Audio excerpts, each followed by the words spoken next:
اور تیسرا مقصد اس رات کو پانا ہے جو اللہ نے رات اس رمضان کے مہینے میں رکھی، جس میں قرآن نازل انا انزلناہ فی لیلۃ القدر، جس کی رسول اللہ نے جس کی تلاش میں پورے مہینے اعتکاف فرمایا کہ مجھے رات مل جائے یہ والی۔ اس سے آپ اندازہ کرو اس رات کی کتنی اہمیت ہے۔ ہم پر آسانی کر دی رسول اللہ صلی اللہ علیہ وسلم نے کہ بھائی آخری عشرے کی طاق راتوں میں ایک رات کوئی ہوگی، تو 4 راتیں یا 5 راتیں تم محنت کر لو، بس 4-5 راتیں کو جا کر گزار لو، ذکر اذکار میں دعا میں گزار لو۔ دعا بھی تلقین فرما دی، لمبی جو دعا نہیں یہی کر لو، اللہم انک عفو تحب العفو فاعف عنی،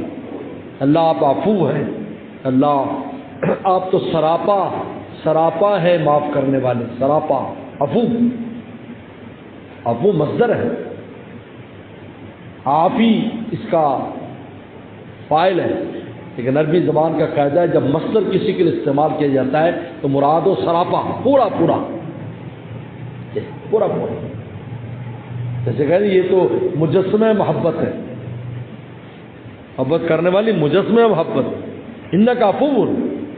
تحب العفو، اور پھر معافی کو پسند بھی فرماتے ہیں، معاف کرنے، کوئی ایسا نہیں بار بار معافی ہو گئے کتنی دن معاف کریں۔ حضرت شیخ زکریا فرماتے ہیں میرے خادم بہت تنگ کرتا تھا تو میں کب تک تمہیں بھگتوں؟ کہا میرے چچا یہ ان کے چچا ہے مولانا الیاس صاحب، حضرت کے والد مولانا یہ سب بڑے تھے، بات کا اشکال ہو جاتا ہے، لیکن یہ میں نے اس پر تحقیق کی تو مولانا الیاس صاحب رحمۃ اللہ علیہ جو بانی تبلیغ جماعت ہے یہ چچا ہیں حضرت شیخ الحدیث زکریا رحمۃ اللہ کے، ان کے والد مولانا یحییٰ تھے جیسے گنگوہی رحمۃ اللہ کے شاگرد اور بڑے خلیفہ تھے، تو یہ ان کے چھوٹے بھائی۔ کہا میں کب تک بھگتوں؟ کہا کہ میرے چچا مولانا الیاس صاحب رحمۃ اللہ علیہ پیچھے کھڑے تھے، فرمایا جتنی خود اپنی آگے بھگتوانی ہے اتنی اس کی بھگت لیں، کیونکہ مخلوق پر رحم کرنے سے راحمون یرحمہم الرحمن، فرمایا کہ رحم کرنے والوں پر اللہ تعالیٰ رحم فرماتے ہیں، عجیب، راحمون یرحمہم الرحمن۔ اس لیے رحمت اور رقت قلبی بہت بڑی نعمت ہے، ان پر اللہ کی خاص رحمت ہوتی ہے، الراحم یرحمہم الرحمن۔